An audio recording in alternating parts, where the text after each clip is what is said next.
The Oklahoma City Thunder traded Dillon Jones. Why was this the right move for Oklahoma City, and why did it happen now?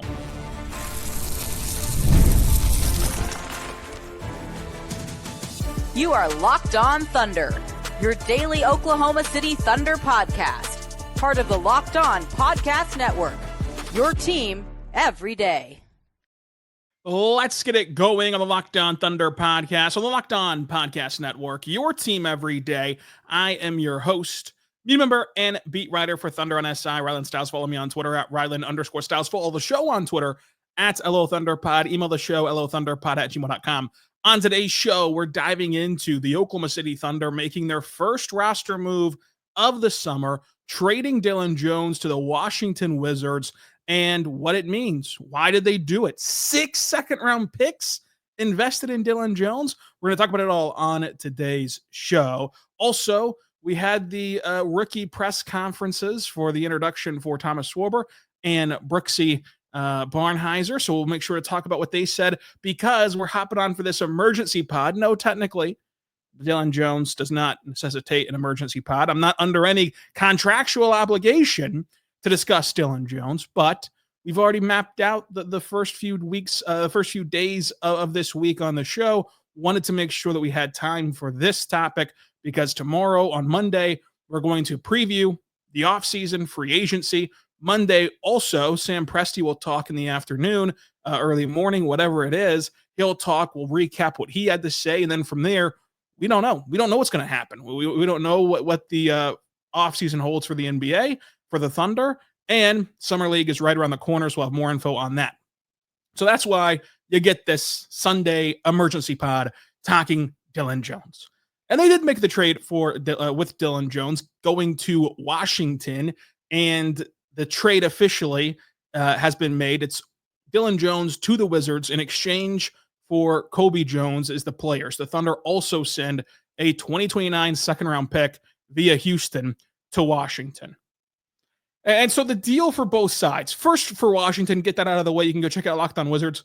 They get Dillon Jones, Dillon Jones is an interesting prospect. He showed zero flashes, frankly. I'm the only person that's qualified to talk about this as the only guy that covers both the NBA and the G League in Oklahoma City. He showed zero flashes for the G League team. Just none.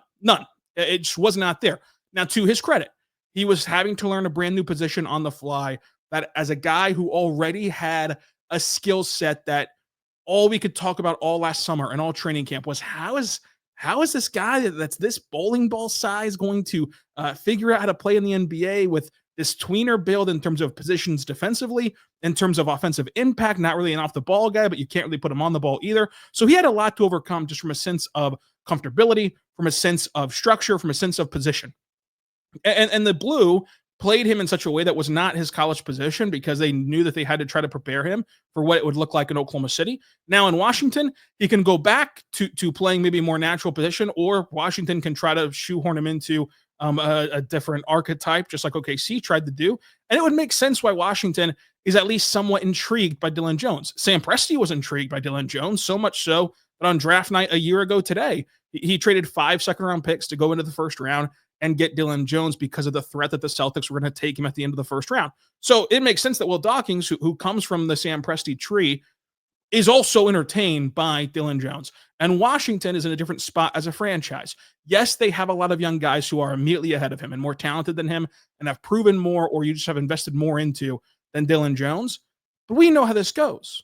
Not too long ago, you were watching a rebuilding team in Oklahoma City, and you know what rebuilding teams look like come February, March, early April. The Dillon Jones of the world can get some run in that time, and Oklahoma City just could not give him that time, and they could not wait on Dillon Jones, a guy that showed you no reason to wait. And so I think that that's the Wizards' part of this. Yes, Dillon Jones is technically a bit more expensive than Kobe Jones, so they do take a little bit of a cap hit if you're Washington, but they're in a spot like Oklahoma City was, which Will Dawkins saw Sam Presti navigate this rebuild firsthand.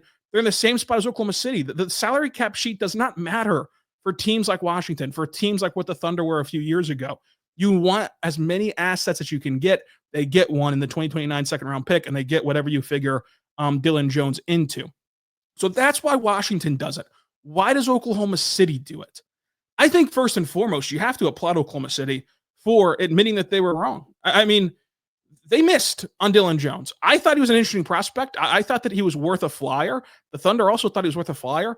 But the thing you cannot run into if you're trying to thread this needle of having sustained success is the sunk cost fallacy of, well, you gave up 5 second round picks for him. You drafted him in the first round, so you've got to keep investing in him. No, the guy didn't show up. Like the guy just frankly did not play good basketball for a year at either level. He's a great human. He's a great teammate. He just didn't play good basketball. And so if you can get off of his contract for the sake of another second round pick, you do it because his contract is a bit longer in terms of like guarantees than Ousmane Dieng, for example, who Ousmane Dieng is on a $6 million expiring deal. We'll talk more about that later. So the Thunder admitting that they should move on from Dillon Jones is a great thing, both organizationally and for the player's sake. What good does it do Dillon Jones to sit around OKC another year of not getting NBA burn and hardly playing even in blowouts, and then suffering through another G League season where you're still trying to be uncomfortable? You get a new change of scenery with a brand new coaching staff at both levels who perhaps view your future differently, and you get to try it again next year with a different team. It's like for Dillon Jones, it works out. For the Thunder, it works out. And then for Oklahoma City, the 6 second-round picks. Yes, Dillon Jones has cost you 6 second-round picks. You know what that's like? You know what the 6 second-round picks in Dillon Jones is like? It's like if Jeff Bezos missed on a penny stock. Are you going to cry for him? Are you going to feel bad for him? No, you wouldn't care. It wouldn't even get reported, although that's another conversation. Like, it wouldn't get reported if he blew $1 million in some penny stock that could have won big. Nobody cares. You want to know why nobody cares? Because, oh yeah, let's do the math here.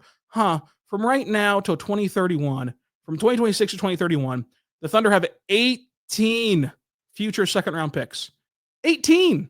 So you don't get to have it both ways. I'm sorry. I'll listen to you guys complain about a lot of stuff. I'll field a lot of comments. I'll respond to a lot of them. I'll engage with almost all of them. I will explain it the best of my ability and go back and forth with you as much as I can. This is not a topic where we can do that. This is not a topic for discussion because you can't have it both ways.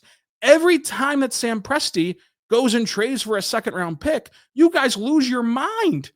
Why is he getting a second-round pick? Oh, why another second-round pick? These are meaningless. No, they don't matter. Why does he keep hoarding second-round picks? I can't believe it. Oh, they got another second-round pick. Who cares? And you just go on and on and on about these second-round picks and how meaningless they are. Then he utilizes them to both bring in a one-year flyer for an interesting prospect and then uses one to kick him out of the door, which is a player that nobody is demanding that the Thunder hold on to. Nobody sees a future for Dillon Jones in OKC. And he's wasted 6 second-round picks, and he has 18 left over. This is why you do those trades. This is why you accumulate those assets. This is why you invest early in the rebuild and compiling as many draft assets as possible, because draft assets are the currency of basketball. They can be used to get you good players with the actual selection. A lot of this roster is made up of second-round picks who have parlayed themselves into a great career of being contributors. But they also are used as a form of currency of going and buying you a gamble, like a lottery ticket, going and buying you this lottery ticket of Dillon Jones, and then making your mistakes go away, just like money does in real life. You throw money at anything, you can figure out how to get around it. It's nothing more than that. And the Thunder are still incredibly well positioned with future draft assets. But why did they move on from Dillon Jones and not Ousmane Dieng? We'll talk about that coming up. But first, I want to say right now, my good friends over at Skims, go check out Skims today because Skims is awesome. When I found out that Skims was making underwear for men, I was intrigued. I've heard so much about their quality from friends and family that I had to give it a try. Let me tell you, it lives up to the hype. And so if you've ever had the issues of finding the exact perfect blend of fit, comfort, and style, look no further than Skims. They've changed the game. Their men's line offers something for everyone from boxer briefs to classic briefs, all designed in the perfect balance of comfort and style. So make sure you go check out today at skims.com. Shop Skims for Men at skims.com. Let them know that we sent you. After you place your order, select podcast in the survey and select our show in the drop-down menu box that follows along. I love the 5-inch seam boxer briefs. It's amazing. It's a daily driver because you just buy as many as you need. You got 20 pairs. It's that good. When they sent us a couple pairs, I went and bought 10 more from Skims because they're that fantastic. So make sure that you go check out Skims today. We're back on the Locked On Thunder podcast on the Locked On Podcast Network, your teams every day. Folks, we're talking Thunder basketball. We're talking Dillon Jones. We're talking Ousmane Dieng. So why did they move on from Dillon Jones and not Ousmane Dieng? I know that everybody is tired, frankly, of hearing about Ousmane Dieng. And you know what you have with Us is you have familiarity fatigue. Dillon Jones is seen as this new shiny toy because you've only seen him for one season, and in that one season, you didn't even really see him, right? You didn't really play, and he's a first-round pick. But the reality remains that Dillon Jones is a 23-year-old who, by the time the next season starts, will be a 24-year-old without showing you a lick of NBA potential. Whereas Ousmane Dieng, for example, if you just want to go age, is 22 years old and won't be 23 until the end of next season. And has shown you flashes at both the G League, where he was G League Finals MVP, and the NBA, where he's had games that you can see why the Thunder would like him. And if you just want to talk about raw individuals, Ousmane Dieng has an NBA trait. His NBA trait is his defense. That guy can play on every team defensively. What he has to figure out how to do, whether it's in Oklahoma City or not, and we'll talk about that in a second, what he has to do to be able to play is play with more offensive force around the rim and become a more consistent three-point shooter. But that guy can play for every single team defensively. Dillon Jones has nothing of the sort. He doesn't have his thing yet. Maybe he'll find it. Maybe in the DMV he'll figure it out. But right now he doesn't have that thing yet, and that's why you had to pay to move on from him as an asset. When you're looking at Ousmane Dieng, why else would they keep him on top of the basketball stuff? It's bookkeeping, folks. And that's the business side of a summer in the NBA. There's two layers of a conversation. There's basketball and there's bookkeeping. This was bookkeeping. Dillon Jones on a first-round contract has more invested in him contractually at a lower cost even than Ousmane Dieng. So like there's more years on Dillon Jones's contract, but there's also less money on Dillon Jones's contract year over year than Ousmane Dieng's $6.6 million expiring contract. And so that $6.6 million expiring contract, why is that important? In the CBA, where teams around the NBA are pinched for cash, they're living paycheck to paycheck. They're trying to figure out how they can make moves within the second apron, the first apron, the hard cap, etc. If you can help match money and do so with an expiring deal, and that expiring deal is a significant chunk. It's not $2 million. It's not $1.5 million. It's a significant chunk of $6 million, $6.6 million this season. It helps aid you in the trade process. Folks, it's just the beginning. People are acting like this was an either or thing. It's the very first day of the offseason. Free agency does not open for 72 hours. We have no idea if they picked Ousmane Dieng over Dillon Jones. Nobody knows if he'll be here in October. It's not guaranteed. But why would you want to carry that $6.6 million with you? Well, the trade deadline isn't until February. Think of Ous as a trade exception. How often for other teams have you seen it, and for the Thunder even, have you seen it become a great resource to have that extra cash flow in a trade? Ous is just like that. He's a human trade exception. He can help you match the money for whatever trade you want to make from now until February at no cost to that other team, right? You think of how many talented players are on franchises that could stand to take on $6 million that aren't going anywhere, and by February certainly won't be going anywhere. Because here's why you would hold on to him longer than you typically would think of. The NBA play-in tournament has done a lot of bad and a lot of good. The good news is, right now, everybody can talk themselves into having a chance. The bad news is, right now, everybody can talk themselves into having a chance. So it's good for those collective fan bases. It's good for season ticket sales. And as the season marches on, you look at what was happening for Portland in January. Portland in January thought, let's make a run here. Let's get to the play-in. And the Thunder dashed those dreams, but they still thought it. Whereas without the play-in tournament, a team like Portland a year ago would have been selling as fast as they could. And still smart teams do that, but not as many. If you have Oos on a $6.6 million deal and those dreams of a breakout season from all your young stars come crashing down, especially if you're in the West, but even in the East, and the play-in does not seem as obtainable, then come February, you get to the same result that you would have gotten to earlier in previous CBAs of, hey, the $6 million ain't going to kill us. If it helps us pick up an asset on the way out for sending you a good player, so be it. Or if you just want to pay us to take on this expiring deal, that way you can free up a roster spot to, I don't know, convert Brooks Barnheiser from a two-way deal to a standard contract, we'll do it. Like, that's what the value of Oos is. You have to look past on the court sometimes and look at the bookkeeping. And so Oos had two legs up. He had the bookkeeping and the basketball. And that's where you want to be.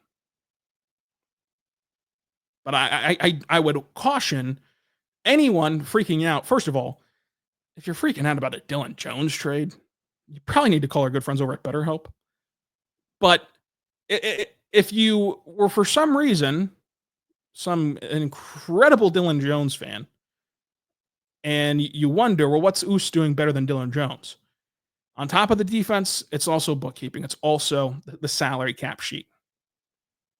But I think that, Sam Presti does deserve credit for being willing to admit, hey, took a shot, didn't work. And that's hard to do, especially for someone in the Thunder's position. So what did the Thunder have?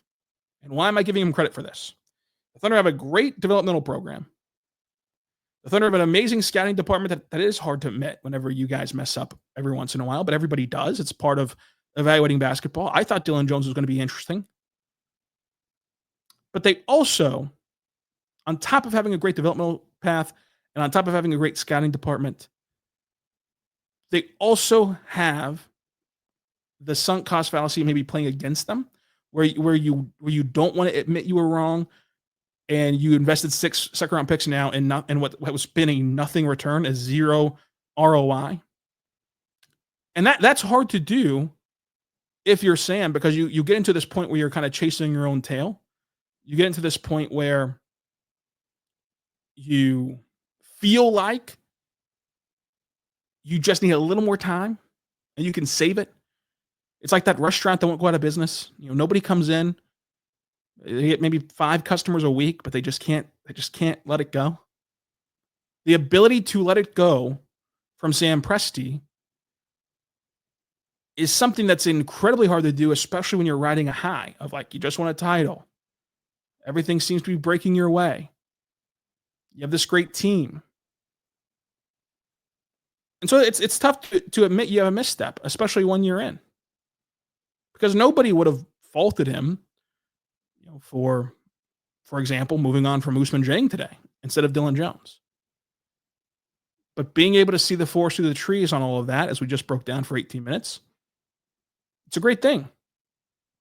And I think that there's different points of this franchise where you can see that perhaps that they let a player or two have too long of a leash.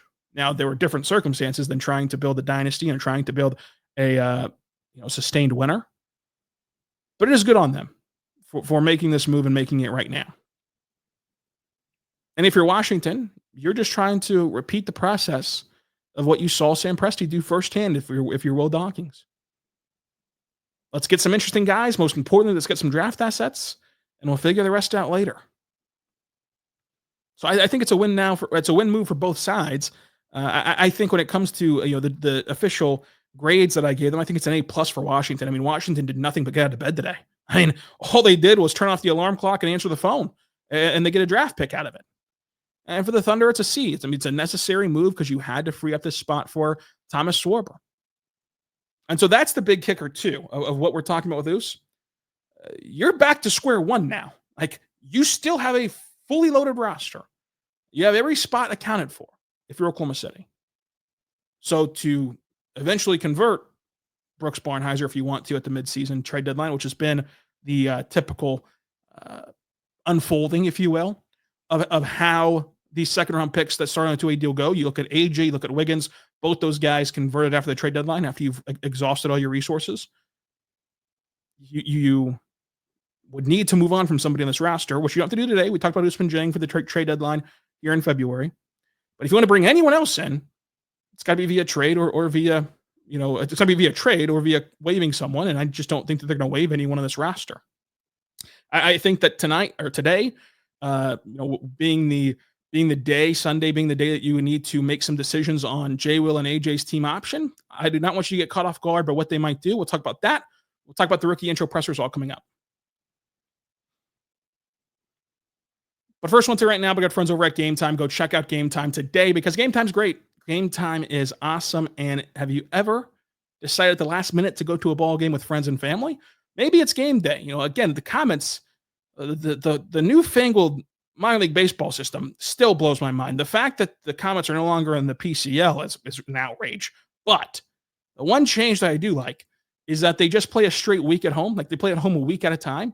And they play the same team, same series a whole week. And so if you just one day are around Bricktown and say, you know what, let's go to a ball game, go check out Game Time because they can make sure that you get the best tickets, make it simple and easy to buy tickets fast.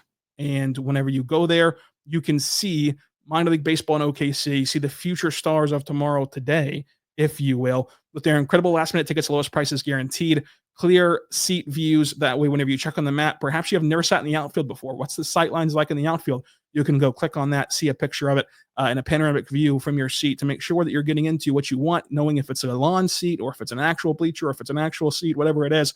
Take the guesswork out of buying tickets with Game Time. Go download the Game Time app, create your account, use code LOCKEDONNBA for $20 off your first purchase. Terms and conditions apply. Again, create your account, redeem code LOCKEDONNBA for $20 off your first purchase. Go download the Game Time app today. What time is it? Game Time.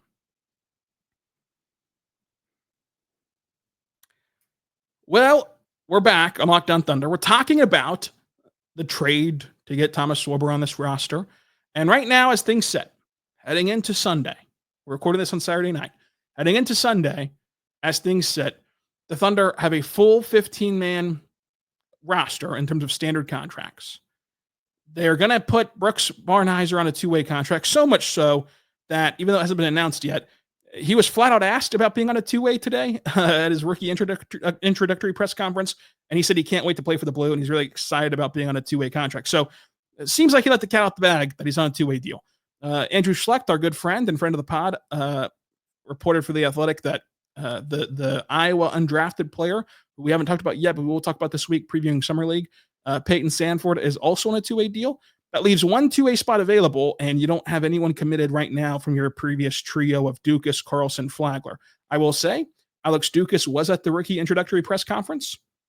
Take that for what it's worth, perhaps nothing. Now, when it comes to the standard roster, you have, of course, SGA, Hartenstein, Dort, Caruso, Chet, Joe, Wiggins, Kenrich, Oos, J-Dub, Kaysen Wallace, Nikola Topic, AJ Mitchell, and J. Will, with Thomas Swarber now taking the place of Dillon Jones. Of that group, everybody guaranteed, everybody coming back, except you have team options on AJ Mitchell and J. Will. Now, I would not be shocked. In fact, I think it'd be pretty likely that you see AJ's deal be declined and they work through a contract extension. This just makes it easier. They did this with Lou Dort. It just makes it easier to worry about the finances later after signing him at the deadline and securing him long-term without ever having to reach Harry Waters. Now, if you look at J. Will is an interesting case because it's impossible not to believe that they have a great relationship. The organization, the team, everyone with J. Will. J. Will is like a poster child for Thunder culture. In fact, he gets a lot of credit for setting Thunder culture along with Kenrich Williams. If they pick up his club option and just guarantee the $2.1 million, he would become an unrestricted free agent. That's not an area that you like to get into where guys can just go anywhere. You don't have a chance to match them because the difference in RFA and UFA for a restricted free agent, for them to sign a contract somewhere else, you have a set amount of hours to match that deal. And you've got to give them the exact deal that they found somewhere else, but you at least get to retain them. Unrestricted guys, it's in the name. They can go wherever they want anytime. They do not owe you anything. You can't match it, whatever. Now you can work around that, where you can have a guy like Jay Will head into unrestricted free agency, go find a deal somewhere else, and then say, hey, you guys willing to pay me this? And then you say yes or no. And that's kind of a gentleman's agreement. It's not binding in any way the way that restricted free agency is. So that being said, if they accept Jay Will's team option, he would hit unrestricted free agency next season. If they decline his team option, from my understanding, he'll reach restricted free agency this season. So the difference is, if you accept it, he can go anywhere he wants to next summer, including OKC. If you decline it, this summer, he's a restricted free agent. He can sign anywhere he wants to, but the Thunder have the first right of refusal to bring him back, no matter where he signed. So I wouldn't be surprised if both of them were declined. If I was a betting man, I would bet on at least AJ's being declined today, which is going to hit your ear funny. When you get, if the tweet does not come in conjunction, it'll hit your ear funny that like they've declined AJ's option. I do think that from everything that we hear, the plan is to bring AJ back on a longer term deal. But that's, of course, nothing official until it is. So just be prepared for that as we enter the decision day for those things, and enter Sam presser on Monday, and enter free agency on Monday night. Busy couple of days. No rest for the defending champs. No rest for the defending champs podcasters as we continue talking Dillon Jones trades on a Saturday night. What better way to spend a Saturday night? Could be having a couple Miller Lights, but instead we're talking Ouse and Dillon Jones. I hope you guys listen and like and support this show, because, man, what a Saturday night. Anyway, the rookie intro presser today saw Thomas Swarber and Brooks Barnheiser talk to the media. Nothing really of note. When you look at what happened, they gave all the canned answers that you would expect them to, of how excited they are to be a part of the team. I did ask Brooks Barnheiser about how comfortable he is, scaling up and defending bigger players. And he mentioned taking pride. He takes pride in defending 1 through 4, which is a necessity to play in Oklahoma City. It's a necessity to play in this system. So that was good to hear, because you can talk to other guys who will tell you that like they're willing to, and that they'll do whatever the coach asks them to. They're not as comfortable though scaling up defensively. It's a very hard thing to do, to go and understand how to use your leverage, understand how to defend bigger bodies. But Brooks has that ability. You see it on film and you hear it from his own mouth. In that case, the maybe most interesting note is that Thomas Swarber's wearing 12 instead of 35, which was his college number. He was somewhat asked about it. He kind of just said that the Thunder gave him a list of numbers that was available, and he picked 12. We have no idea if 35 was available to him or not. 35 could just be only for PJ Dozier and Kevin Durant. Fine. I like everything about Brooksy. Don't necessarily love 23 though. I will say that. I don't love the number 23 for Brooksy specifically, but he can change your mind if he plays some really good basketball. I haven't really seen a ton of 23s with the blue either. Of course, Trey Mann comes to mind as a guy that's a tweener. He went between both clubs, but 23 with the blue. Brooksy also mentioned that my guy Cam Woods ran his pre-draft workout. That was cool. Cam Woods is a great coach, great guy. Gotten really close with him covering the blue. And I'm ready to cover Brooksy with the blue. I think that Brooksy will inject new life into the OKC blue. Barnheiser. That's about it. I mean, literally, there was not much to be said. Our good friend Joe Mazzato asked Sam Presti about if his strategy changes at all now that you are a champion, now that you are a team on the cusp of like sustained success. Did you ever look at fit versus best player available? And Sam gave the answer you expect. They're never going to stray away from drafting people over players. These are two great guys, it seems. And so maybe he hit the nail on the head yet again. I think that this class is awesome. You can go back and check out Thomas Swarber's pod and Brooks Barnheiser's pod over the last 2 pods on Locked On Thunder, wherever you get your podcasts from, including on YouTube. We'll be back tomorrow night to talk about the NBA free agency and the official opening of the offseason. And then we'll be back again after Sam Presti gives his end of season interview, where we dive into his feelings on being a champion, his feelings on the offseason ahead, his feelings on this core, etc., etc., and get some hopeful clarification on Summer League, because we did ask Mark today. I kind of soft launched the Summer League topic by asking Mark who's going to coach Summer League. And he told, first of all, when I asked him that, I never expected this. He looks over to PR extraordinaire Matt Tumbleson and asked permission to tell me who's coaching in Summer League, and gave the breaking news on that. Great bit, very great bit. All due respect to old Coach Dixon and Coach Johnson, I don't know if we needed Air Force One clearance on that one. And then he was asked about Nikola Topic playing.